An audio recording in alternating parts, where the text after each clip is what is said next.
What does it take to become a dental hygienist? Let's talk skills and qualifications for dental hygienists.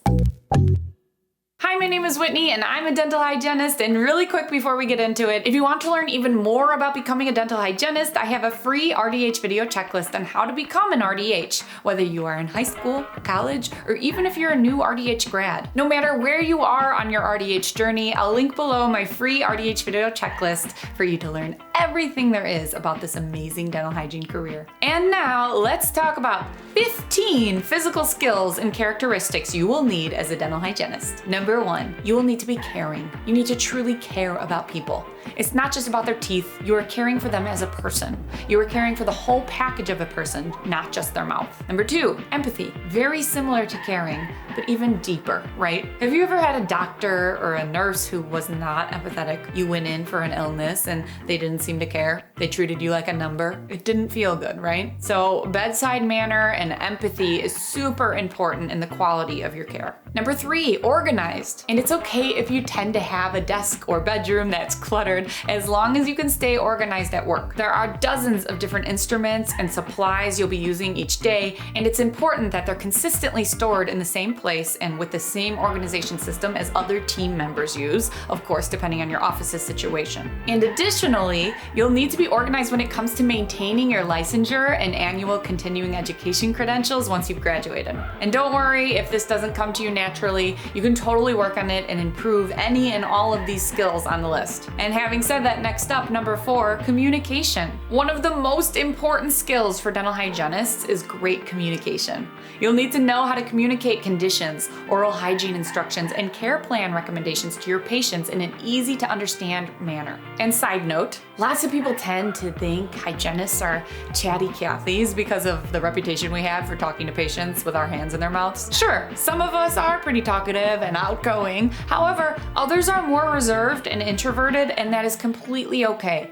You do not have to be the life of the party or able to talk to a wall to be a hygienist. Number 5, attention to detail. Teeth have dozens of unique characteristics and surfaces to clean. As a hygienist, you'll clean certain surfaces from one direction, then swap and clean the other surface from another. Lots of little details on each tooth. You'll also have to review the patient's medical history to watch for risk factors that could be associated with potentially life-threatening conditions in the dental office. So you really have to pay attention to detail as a dental hygienist. Number 6, physical dexterity. You really need to have good hand-eye coordination and dexterity if you want to be a dental hygienist. You're going to be handling small, sharp, pointed instruments and frequently sliding them under a patient's gums on purpose to clean the surfaces of the root. So if you are a great guitarist or an artist or something where you use your hands, you're going to be more than fine. And if you're not, no worries, it's definitely something you can learn. Number 7, critical thinking and problem solving. Sometimes your role as a dental hygienist is playing detective. I always call myself the tooth detective, and knowing when to ask the right questions. Maybe a patient is experiencing an unknown oral symptom, so you have to review their medical history and prescription drugs to see what they're taking and see if it's related. If you're getting ready to go into dental hygiene school and have to take an entrance exam,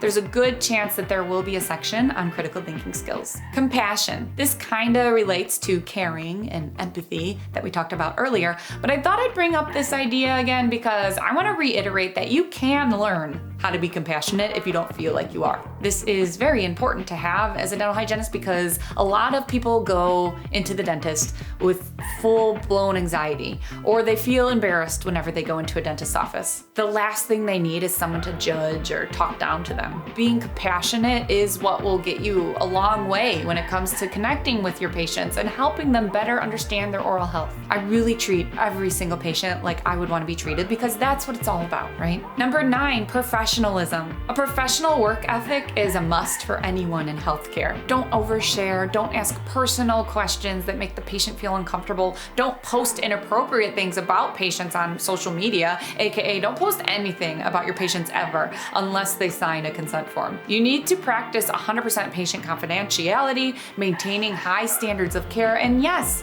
you need to be polite to people who might otherwise act like grumps.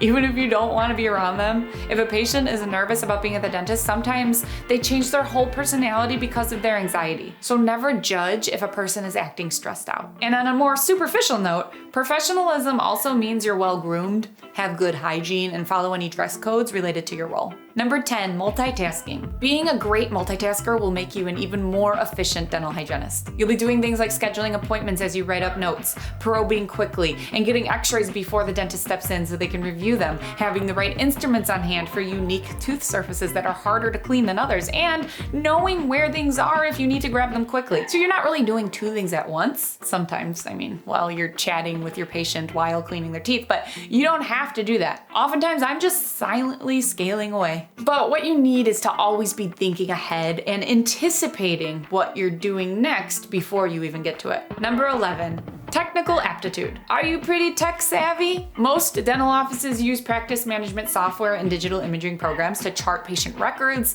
take x-rays, and even scan in 3D models of teeth. It's important that you feel okay about learning new technology, which most of us with phones and computers are in this day and age. And number 12, adaptability. One of the most important skills for dental hygienists to have is being able to switch gears on the fly. Did the front desk just work in a pediatric patient 10 minutes from now after your other patient just no-showed? You need to be ready to roll. Does your patient have a hypersensitive gag reflex? Then you need to be ready to approach them differently to not set it off. Some people think that hygienists are doing the same thing day after day, but I don't think that at all, because adapting your methods to each individual patient and office setting keeps things fresh. I never feel like anything is monotonous because there's always something new being thrown at me. Number 13, time management. Once you're out of dental hygiene school, you are thrown face first into a busy hygiene schedule where you see a certain number of patients within a certain length of time. This is probably the most difficult transition for every new hygienist. Thankfully, having good time management skills will help.